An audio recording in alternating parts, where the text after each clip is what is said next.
признать объект капитального строительства самовольным, обязать ЗАО «Казанский экологический комплекс» снести объект самовольного строительства. По решению суда свалку закрыть, а по воле исполкома уйти с территории. Судебные тяжбы и переписки между экологическим комплексом и администрацией города зашли в тупик. С 2009 года компания просила передать землю в аренду. Город через суды отозвал права. Теперь, по версии исполкома, на территории полигона назревает экологический коллапс.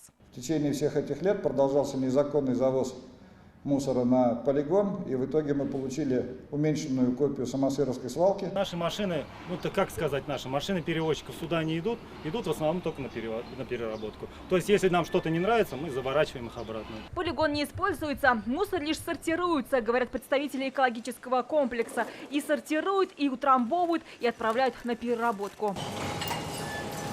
В мае советский суд решил освободить полигон от мусора. Срок истек в июне. Оказалось, что терпение исполкома тоже на грани. Город пошел в наступление – закрыть доступ к свалке для любой техники. Мы там не видим строительной техники. Мы видели там один бульдозер, который ездит поверх мусора, но никто не занимается каким-то переработкой этих отходов. Сроков конкретно определенных, так чтобы, например, суд нам сказал, чтобы мы снесли в течение 2 месяцев, их нет.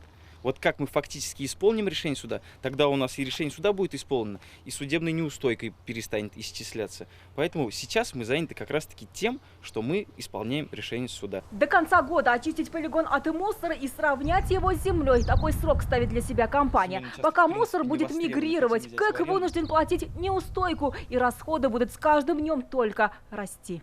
Исполком планирует завтра поставить здесь баррикады, чтобы ни одна техника не заехала, в том числе и та, которая должна вывести весь этот мусор. Экологическая компания говорит, мы будем судиться с администрацией.